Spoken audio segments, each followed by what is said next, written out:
¿Ya está? Bueno, buenas tardes a todos.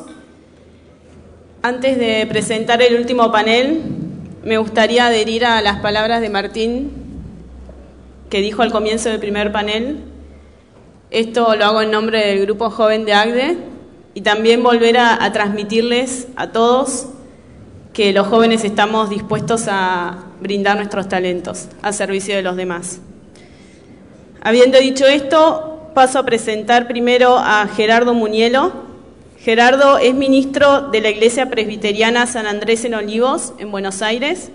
Está licenciado en Administración de Empresas por la Universidad Argentina de la Empresa y en Ministerio por el Instituto Bíblico Buenos Aires. Tiene muchos años de experiencia en la pastoral de adolescentes y jóvenes, en el desarrollo de modelos de trabajo y en el entrenamiento de líderes. Es conferenciante internacional en América Latina y profesor en varios seminarios y consultor en desarrollo de organizaciones. Alejandro Llorente, al que conocemos casi todos, es doctor en teología por la Universidad Gregoriana de Roma, profesor de ética de la vida y ética económica en la Facultad de Teología de la UCA y es el asesor doctrinal de ACDE. En este último panel, ellos van a compartir con nosotros sus pensamientos acerca de cuáles son los valores y la espiritualidad que animan la construcción de la convicción e impulsan a los líderes que reclama nuestro país. Así que, Gerardo, te dejo la palabra. La verdad que Alejandro y a mí nos ha tocado el bloque más complicado. Por un lado, digamos, es bueno el último porque nos hemos enriquecido terriblemente con todos los aportes que se han hecho durante toda esta jornada. Por el otro lado la tenemos difícil, porque ustedes están cansados, agotados, algunos cabeceando, otros durmiendo. La verdad no tenemos problema si se duermen, lo único que les pedimos es que no ronquen, nada más. Permítanme simplemente compartirles desde dónde quiero yo hacer mi reflexión en esta tarde. Hace un tiempo atrás, la Escuela Escocesa San Andrés organizó un evento, invitó a religiosos y a no religiosos, representantes de diferentes ámbitos, y el tema que teníamos que abordar en ese momento era el Colegio San Andrés como una institución plural y diversa. Y cada uno, por supuesto, expuso desde su mirada y desde su visión, y cuando terminó la exposición se planteó lo que se plantea habitualmente acá, un momento de preguntas y de respuestas. Y entonces alguien del público levantó la mano y dijo: yo tengo una pregunta para hacerle al ministro de la Iglesia San Andrés.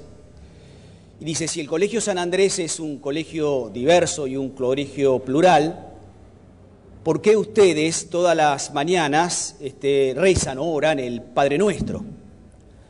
La verdad que fue una pregunta difícil, así que yo rápidamente comencé a cuestionarme, a preguntarme cuál era la respuesta. Y simplemente atiné a decirle de que, bueno, en mi vida personal y familiar, cuando con mi esposa invitamos gente a cenar a casa, no importa de qué religión sean, habitualmente solemos decirles si nos permiten tener una oración antes de cenar, y les explicamos por qué oramos antes de cenar. Le decimos, bueno, habitualmente lo hacemos porque nos parece que nos hace bien tener un corazón agradecido y dar gracias a Dios por los alimentos que tenemos en nuestra mesa. Y en segundo lugar, porque al ver los alimentos recordamos que hay argentinos y argentinas que esta noche no cenan. Entonces, de alguna manera, esto nos genera una cierta responsabilidad.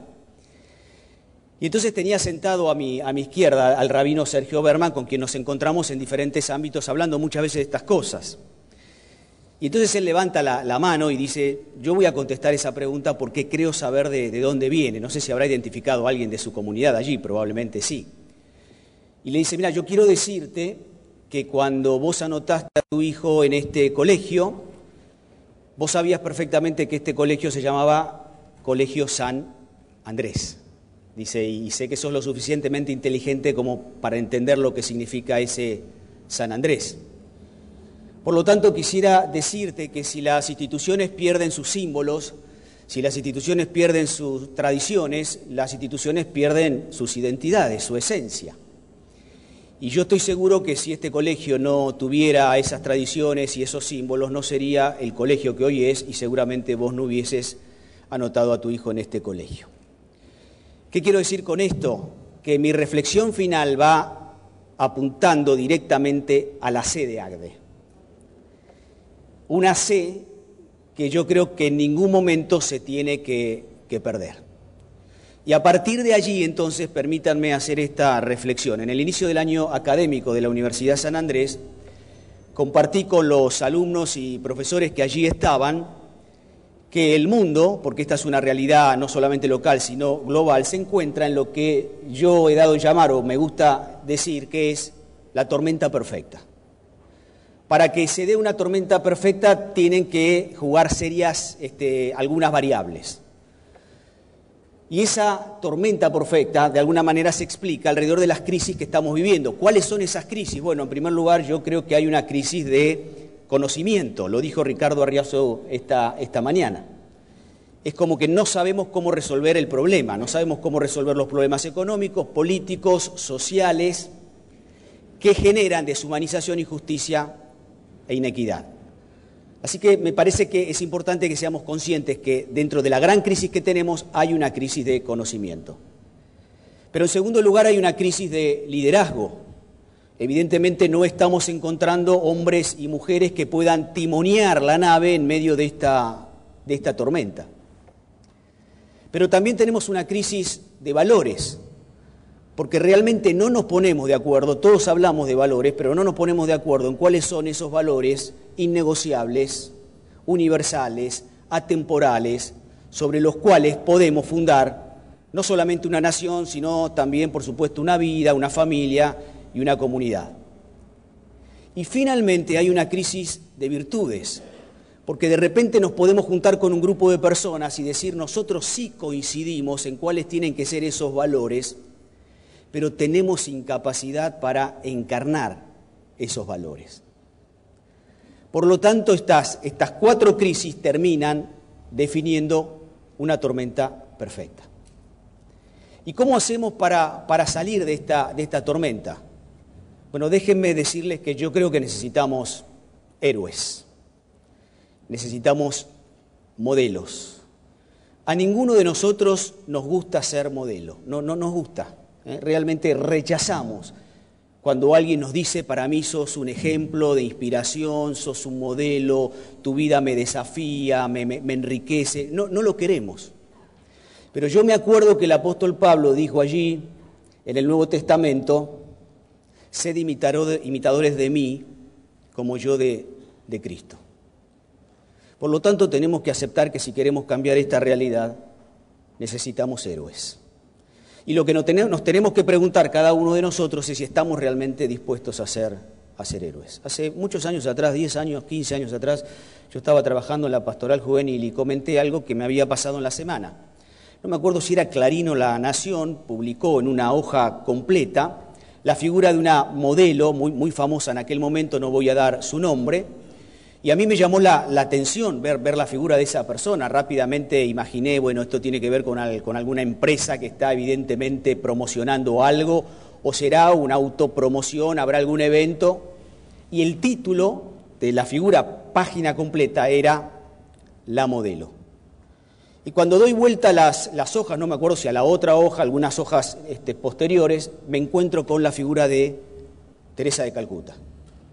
Imagínense comparar las dos imágenes, ya estaba ancianita, viejita, arrugada, chiquitita, encorvada, pero el título que le habían puesto era El modelo. Y yo creo que indefectiblemente, si queremos realmente salir de esta tormenta perfecta, necesitamos generar modelos, necesitamos crear héroes. Tenemos que estar dispuestos nosotros, de alguna manera, a trabajar, o para que lo seamos nosotros mismos, o quizás para que otros lo sean. Habiendo hecho brevemente un diagnóstico, me gustaría compartir con ustedes, de alguna manera, una propuesta. Se habló hoy de acuerdo de gobernabilidad, y yo pensaba, la verdad que creo que eso es lo que estamos necesitando. Pero quizás en vez de usar la palabra acuerdo, a mí me gustaría usar la palabra pacto. Y como decían recién, mencionando al pacto de la Moncloa, hay ciertos pactos que necesitan otros pactos que los precedan. Y creo que el acuerdo de gobernabilidad necesita un acuerdo, un pacto anterior. En mi tradición religiosa, la palabra pacto es una palabra muy fuerte, porque vemos que a través de toda la historia Dios ha hecho pactos con los hombres. Y esos pactos que Dios hace, dispara pactos que los hombres hacen entre ellos. Entonces uno puede hacer pacto con su esposo, con su esposa, uno puede hacer pacto con su familia, con sus hijos, uno puede hacer pactos en el comercio, en la política, en las organizaciones. Uno puede hacer pactos de ciudadanía, pero yo creo que hay un primer pacto en el cual tenemos que acordar que es justamente un pacto de valores.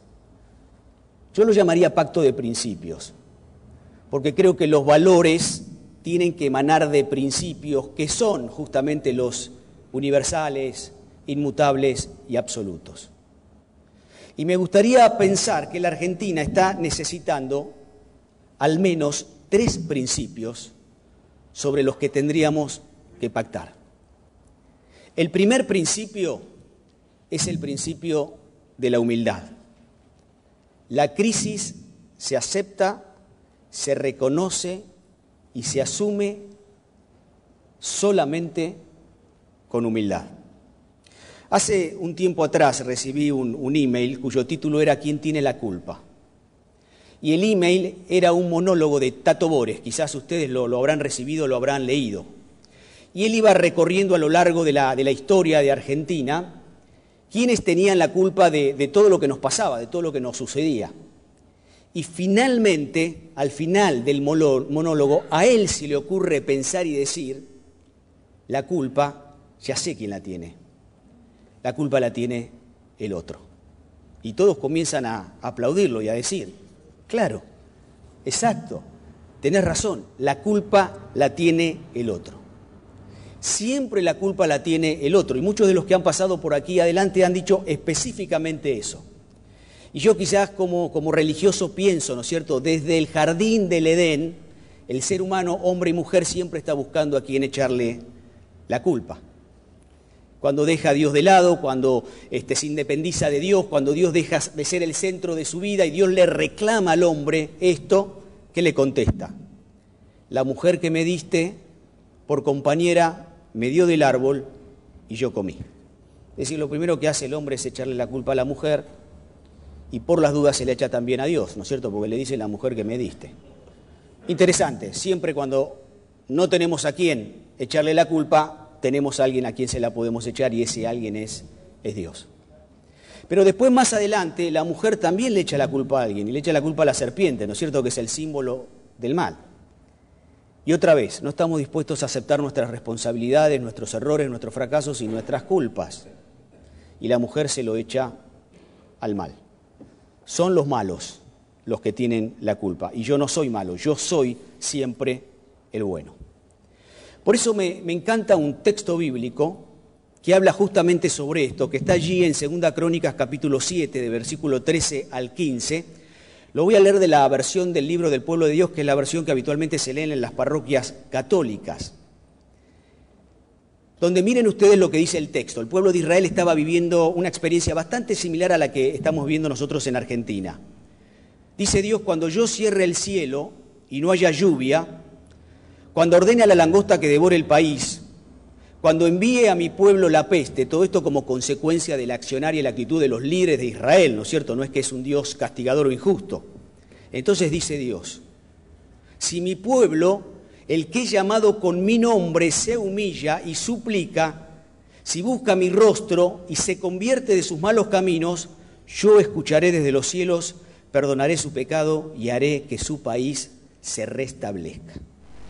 ¿Qué actualidad que tiene este pasaje? ¿Qué actualidad que tiene este texto? Hay 2 cosas para destacar, hay muchas, ¿no es cierto?, pero que a mí me gustaría recoger.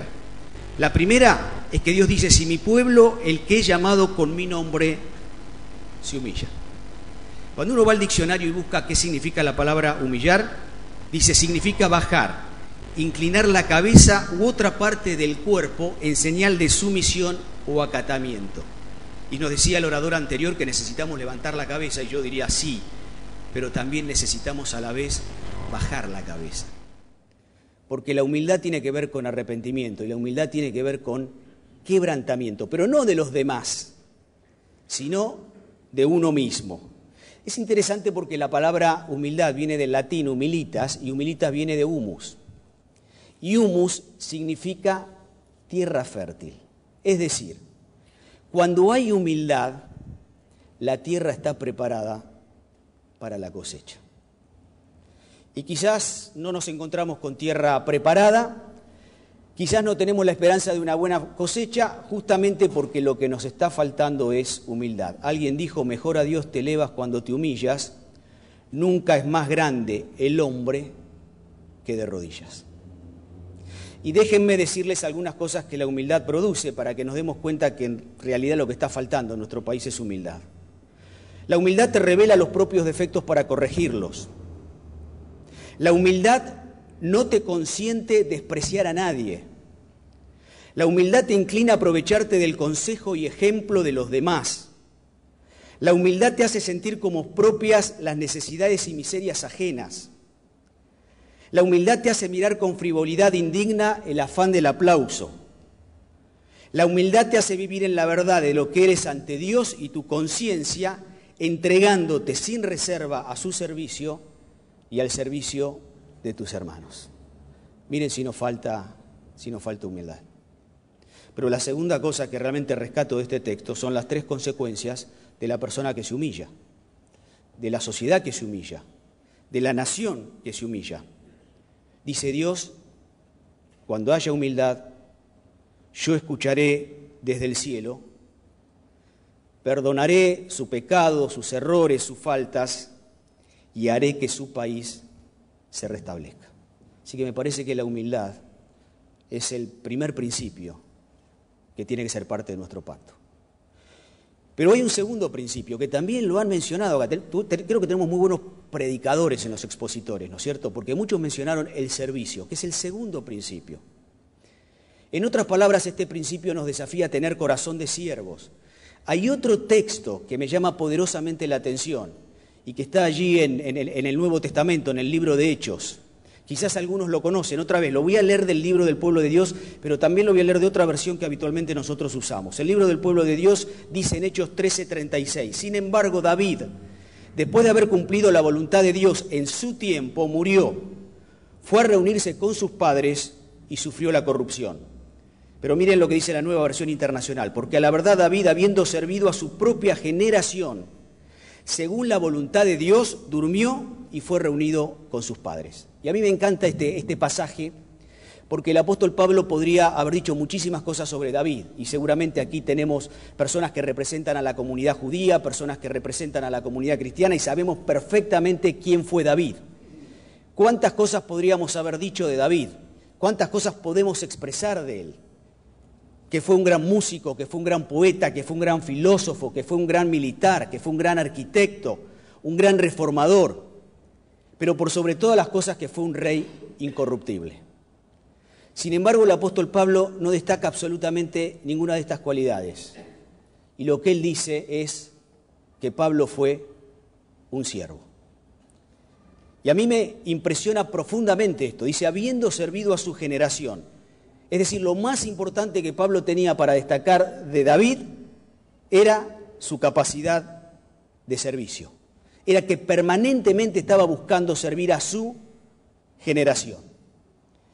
Creo que hoy necesitamos hombres y mujeres que estén dispuestos a vivir el desafío de servir a su generación.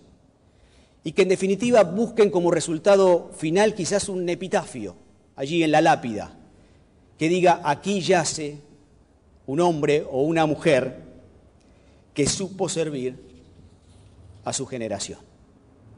Difícil tarea, porque permanentemente estamos en el gran dilema, ¿no es cierto? Hay alguien en la antigüedad, una persona muy preparada, muy capaz, que ocupaba un puesto muy importante, que frente a este dilema, que yo llamo el dilema de la palangana, un dilema que involucraba compromiso y responsabilidad, hacer algo por su gente, pidió una palangana y se lavó las manos. Pero hubo otro que frente a la misma situación y frente al mismo dilema, pidió una palangana, se ciñó una toalla en su cintura, se arrodilló y lavó los pies de sus discípulos. Uno se llamaba Pilato y el otro se llamaba Jesús. Así que creo que el segundo principio tiene que ver con el servicio. Y el último principio tiene que ver con el amor. Qué palabra bastardeada, ¿no es cierto? El amor. Pero miren lo que dice Romanos, capítulo 13, versículo 8, también del libro del pueblo de Dios, primero y después de la Nueva Versión Internacional. Dice que la única deuda con los demás sea la deuda del amor mutuo. Y la Nueva Versión Internacional dice: no tengan deuda pendiente con nadie, a no ser la de amarse los unos a los otros. Interesante, ¿no es cierto? Porque este pasaje en su contexto nos aconseja no endeudarnos, como diciendo, y perdonen los banqueros y los financistas que están acá, ¿no es cierto?, como diciendo, los que se endeudan tienen un alto riesgo de esclavizarse. Pero hay una deuda que es bueno tener y que en realidad nunca vamos a poder cancelar o nunca deberíamos querer cancelar, que es la deuda de amarnos los unos a los otros.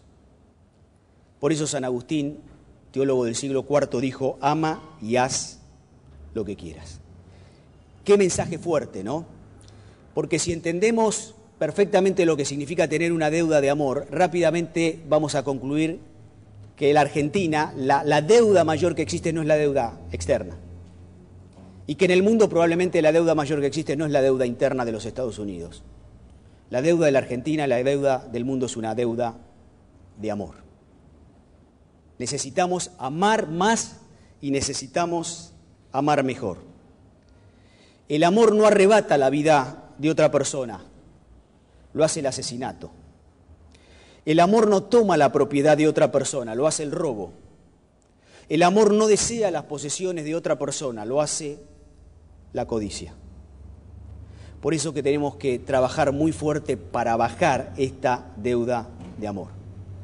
Amar más a nuestro cónyuge, amar más a nuestras familias, amar más a nuestros padres, a nuestros amigos, a nuestra comunidad, a nuestros compañeros de trabajo, de estudio, a nuestros empleadores, a nuestros empleados, amar más a quienes nos gobiernan y amar más a quienes nos han hecho daño. Este es el problema de la Argentina. No tenemos un problema económico, político, social. Tenemos un problema de falta de amor. Y lo último que quisiera decirles, porque el tiempo se me agotó, es que lo que necesitamos para poder llevar adelante este pacto de principios son virtudes. Es decir, tomar la decisión seria y responsable de encarnar estos tres principios, de llevarlos a la práctica, de llevarlos al día a día, cualquiera sea el ámbito donde nos estemos desenvolviendo. Dijo Montesquieu en 1748, la forma más deseable de gobierno, dijo él, es una república libre, pero es también la forma más frágil, porque ésta depende de gente virtuosa. ¿Cuál es el problema de la Argentina? Tenemos pocas personas virtuosas. Tenemos muchas personas preocupadas por su reputación, pocas personas preocupadas por su carácter. La reputación dice lo que otros creen que nosotros somos. El carácter dice y muestra lo que realmente somos. Necesitamos líderes de virtud.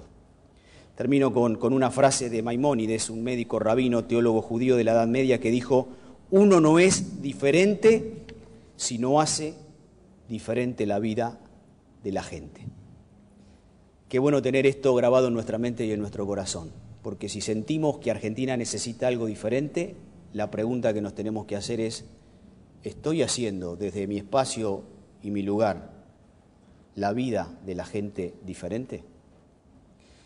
Y lo último que quisiera decirles es que, por supuesto que es una tarea difícil, por supuesto que es una tarea dura, por supuesto que significa mucho esfuerzo y mucho tiempo, pero déjenme decirles que las semillas que plantemos van a tener un impacto de enormes proporciones en el futuro si logramos consensuar este pacto de principios. Porque después de todo, ninguno de nosotros puede contar cuántas semillas hay en una manzana, en una semilla, aunque todos podemos contar cuántas semillas hay en una manzana. Si logramos sembrar esta semilla, la cantidad de manzanas que podemos recoger es imposible de imaginar y de calcular. El tema es que tenemos que estar dispuestos a sembrar esta semilla. Que así sea.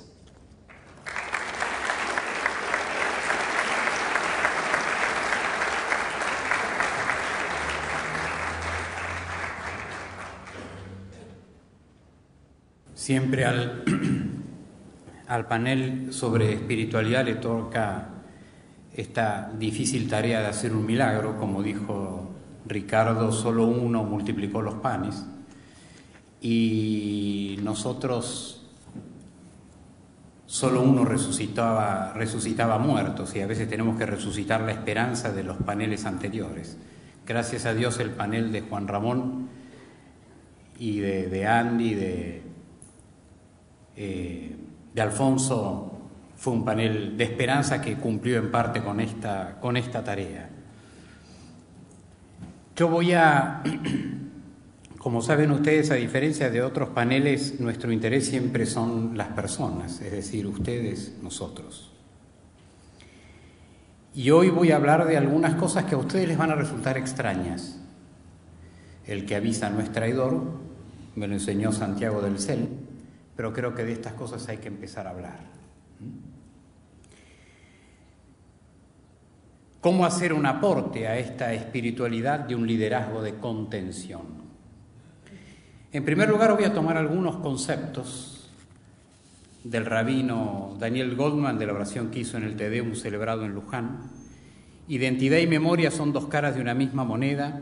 La memoria nos interpela y nos demanda, incomoda al cómodo y acomoda al incómodo, porque la memoria afirma la vida y nos compromete con la humanidad, otorga espíritu de resistencia y dignifica, porque la memoria rescata de la humillación y del exilio, porque la memoria exige que la autocrítica sea el ejercicio que nos ayude a retomar nuestros ideales como nación.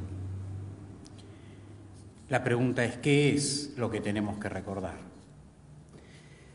Recordar entonces nuestra identidad es hacer memoria de ser, como reconocimiento que nos rescata del exilio en el cual muchas veces nos sumergimos. Hacer memoria incomoda, pero dignifica. Conocerán la verdad y la verdad los hará libres, dice el Señor en el Evangelio según San Juan. Hacer memoria es recuperar el espíritu y el fuego que nos habita para instituirnos y constituirnos. Hoy el Señor una vez más nos vuelve a dar su palabra, que no anula la nuestra, sino que la contiene y la exalta. Dios no roba identidad y dignidad cuando pide obediencia a su palabra. Su palabra y la mía se articulan maravillosamente en una comunión virtuosa. Dios no coarta ni castra. El Señor no aplica la dialéctica o él o yo. Y hoy quiero recordar dos cosas, quiero recordarnos dos cosas. Primero, todos los bautizados, y no solo los bautizados, hemos sido instituidos como sacerdotes, profetas y reyes. Es decir, tenemos una misión. Ustedes no son empresarios cristianos, son cristianos que viven su fe como empresarios. Hoy quiero detenerme en la dimensión profética de nuestra misión, ya que dice el Señor por boca del profeta Joel: después de esto, yo derramaré mi espíritu sobre todos los hombres. Sus hijos y sus hijas profetizarán, sus ancianos tendrán sueños proféticos y sus jóvenes verán visiones. También sobre los esclavos y las esclavas derramaré mi espíritu en aquellos días. Por lo tanto, el líder de contención es un profeta de su tiempo. ¿Qué constituye al profeta? ¿Cuáles son sus características, su misión? El profeta es un elegido, un suscitado para su tiempo. No elige dónde, cuándo o qué hablar. lleva un mensaje de Dios para él, es decir, para sí mismo y para el pueblo. Él no es origen de esta palabra, aunque la haga suya, sino su portador. Por tanto, su poder de refundación no está en el apropiarse de esa palabra, sino en servirla. Se la apropia cuando pone en boca de Dios, como pasa con muchos profetas, su propia ira y su enojo. En ese momento se equivoca y le va mal. Pedro, en el libro de los Hechos de los Apóstoles, les habló a los judíos diciéndoles: ustedes que condenaron al Rey de la Gloria. Se olvidó de incluirse en el ustedes, porque Él también lo condenó, como cada uno de nosotros. La palabra que lleva al profeta lo atraviesa de tal manera que a veces profetiza con los gestos de su propia vida. Así Oseas se casará con una prostituta. Comienzo de lo que habló el Señor por medio de Oseas, el Señor le dijo: ve, toma por esposa una mujer entregada a la prostitución y engendra hijos de prostitución, porque el país no hace más que prostituirse, apartándose del Señor.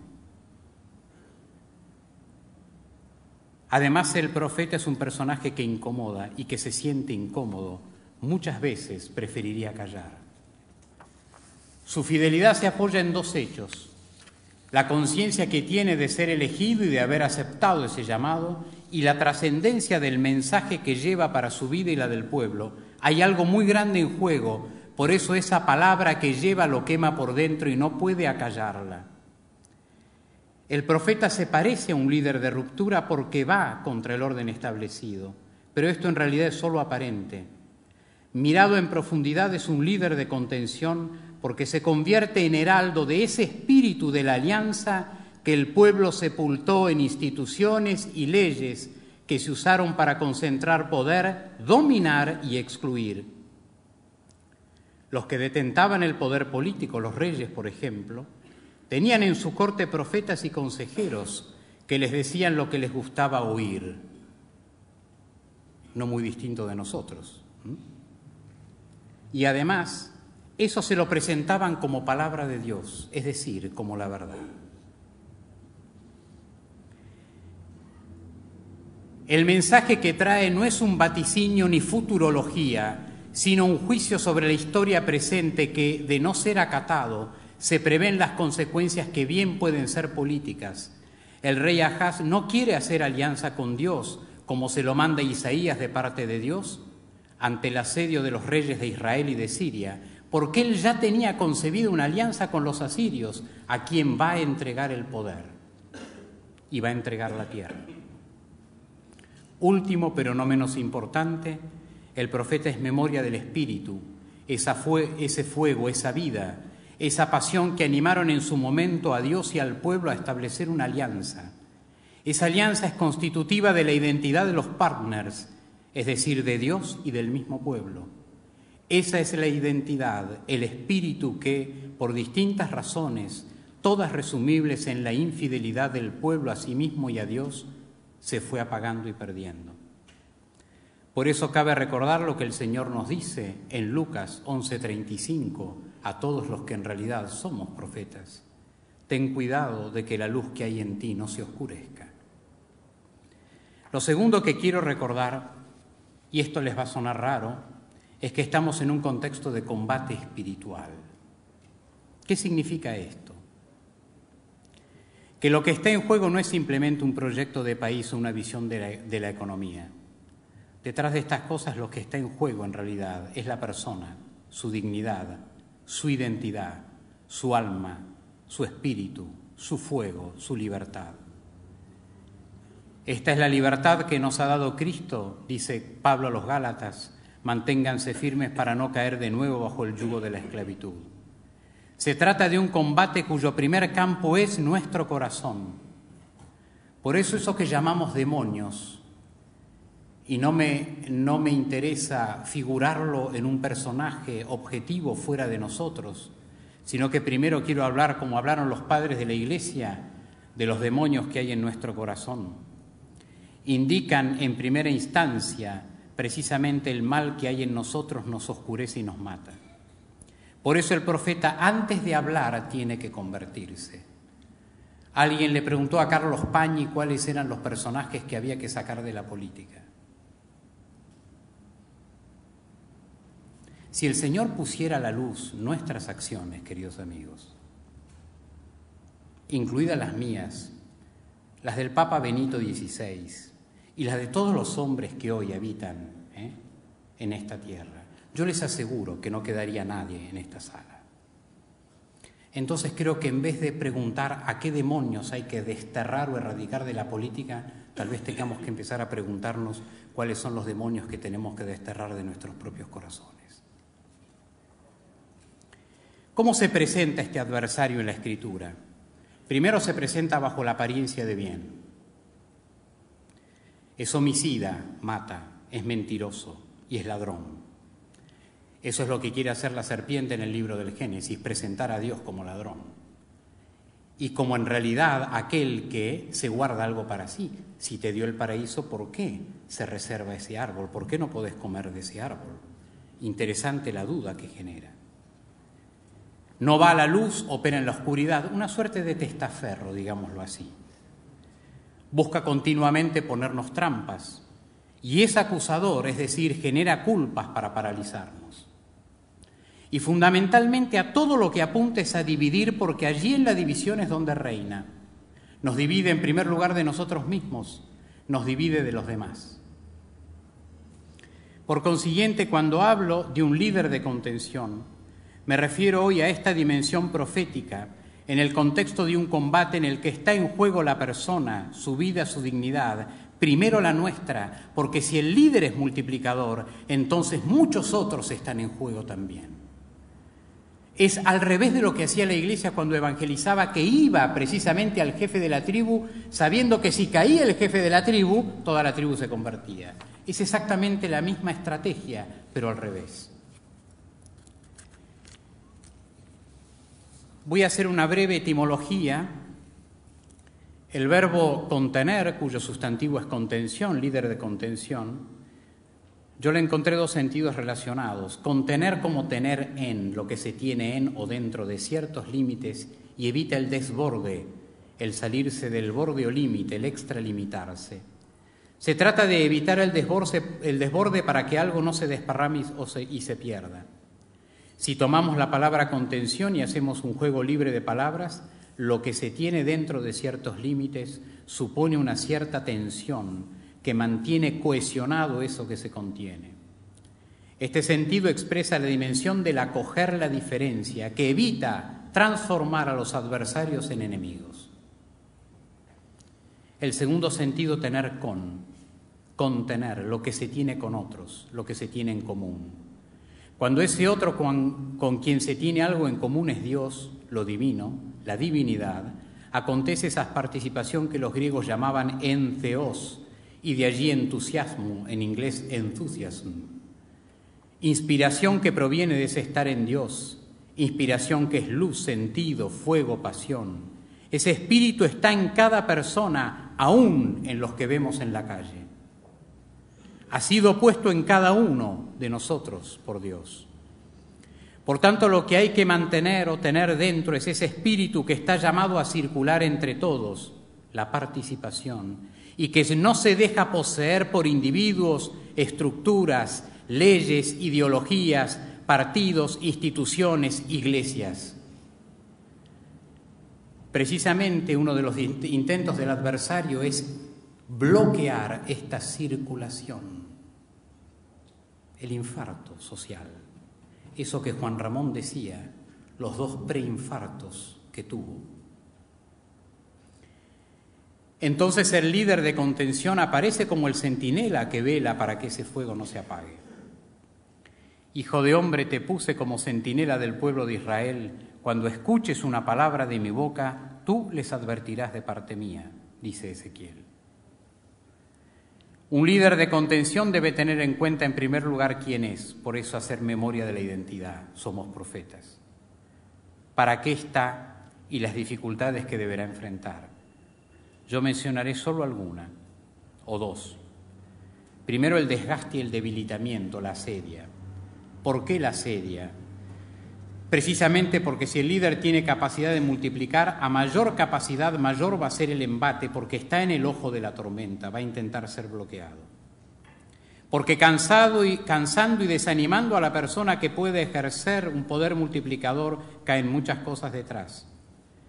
La asedia, el tedio de la vida o demonio del mediodía intenta desalentarnos, robarnos el fuego que hay en nosotros, apagarlo, dejarnos con la amarga sensación de que nada tiene sentido para que bajemos los brazos.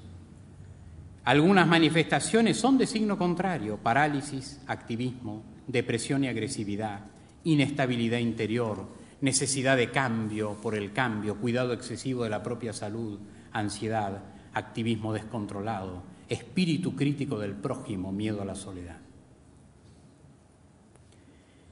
Esta tristeza en realidad es una tristeza que apaga el amor. Y hay toda una familia de palabras emparentadas: acer, acris, acre, acetum, el aceto balsámico, que es vinagre. Aceto en italiano es vinagre. Esto nos lleva a pensar en sentido figurado que la persona ha sido invadida por una acidez que la volvió avinagrada, amargada, desesperanzada. Cuando se pierde este espíritu y el fuego, es decir, este sentido de las cosas, el alma, se pierde el principio vital y unificador que confiere sentido y fuerza a todo lo demás. Eso lleva a la desintegración primero interior. Aparece el miedo de perder, en realidad de perderme. No hay disposición a la ofrenda ni al sacrificio, es decir, a hacer sagradas las cosas, a transformarlas en algo digno de ser vivido. Y además, con la caída de los ideales y de las pasiones originarias comienza una desintegración que lleva también a la exacerbación de la parte, es decir, de mí mismo. Cuando la parte asume la categoría de todo, se la lleva al extremo. Frecuentemente es más grave la exacerbación de una verdad parcial que la misma mentira. De esa manera se pierde de vista lo esencial y otras cosas ocupan su lugar. Era la hibris el concepto griego que traducía esta desmesura. En la antigua Grecia aludía a un desprecio temerario hacia el espacio personal ajeno, unido a la falta de control sobre los propios impulsos, siendo un sentimiento violento, inspirado por pasiones exageradas, consideradas enfermedades por ser irracionales y desequilibradas. El hombre que comete hibris es culpable de querer más que la parte que le fue asignada en la división del destino. El castigo a la hibris es la némesis, el castigo de los dioses que tiene como efecto devolver al individuo dentro de los límites que cruzó. Este hombre de la hibris es el hombre no dispuesto a resignar nada, imaginariamente lo quiere todo, no puede entonces articular con otros. ¿Cómo se entiende la articulación entre la mesura de la hibris y el espíritu que ha sido sembrado en nosotros, cuya medida es precisamente no tenerla? Ese espíritu que es el corazón de la dignidad del hombre, su libertad, su luz, su poder, es el que juzga todas las cosas. El espíritu es la medida de todas las cosas, por eso nos dice Pablo: ¿no saben ustedes que los santos juzgarán al mundo? Y si el mundo va a ser juzgado por los santos, ¿cómo no van a ser capaces de juzgar asuntos de mínima importancia? ¿Ignoran que vamos a juzgar a los mismos ángeles? Con mayor razón entonces los asuntos de esta vida. Queridos amigos, nosotros somos herederos de muchas visiones de la vida, muy acrítica y muy acríticamente. Y eso lo decía Carlos Pañi. En vez de ocuparnos de que los políticos sean buenos políticos, creo que primero tenemos que ocuparnos de ser buenos empresarios y los curas de ser buenos curas. ¿Cuáles son las consecuencias? Y con esto termino. Las consecuencias es la entrega de lo propio o la pérdida de nosotros mismos. Se entrega la propia palabra como aquello que me constituye, ¿sí?, en un ser de sentido, en un carácter único y repetible. Y se vive de palabras ajenas, de dogmas ajenos, de palabras ajenas. Nos dividimos interior y exteriormente y entonces oponemos las visiones, que son cuestiones intelectuales, a las pasiones, que son cuestiones del corazón. Ustedes Lo voy a decir porque es un mal de la Iglesia Católica. No creemos en aquello que pueda venir del corazón. Ustedes desconfían de que Dios les pueda hablar al corazón. Y eso es un tremendo error, por no decir un horror. Y creen que las visiones intelectuales, ustedes saben que la imaginación todo entra, es como el papel en blanco, resiste todo. Creen que de esa manera, entonces sí estamos construyendo verdad y realidad. Y no está ahí la verdad, está en nuestro corazón, porque ahí es donde Dios va a hablar. Y si habla la inteligencia, es una inteligencia integrada al corazón, no descorazonada.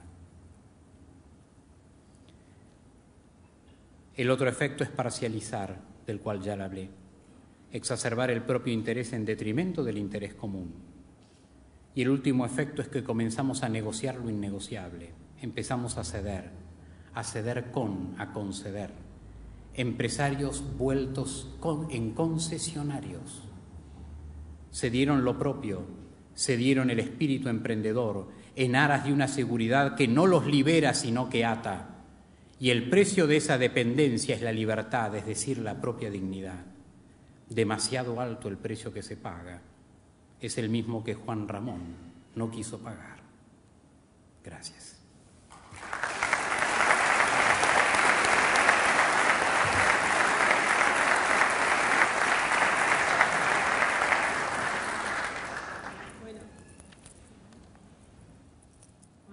Bueno, lamentablemente no hay tiempo para preguntas.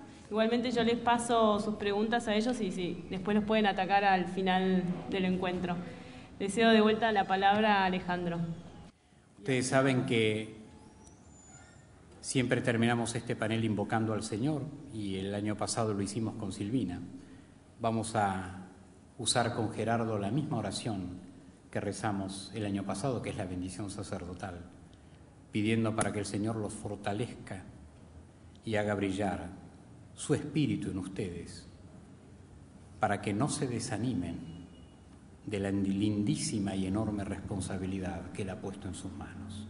Pongámonos de pie. Que el Señor te bendiga y te guarde. Que el Señor haga resplandecer su rostro sobre ti y te muestre su gracia. Que el Señor te descubra su rostro y te conceda la paz. Amén. Amén. Bueno, muchas gracias a los dos. Adolfo.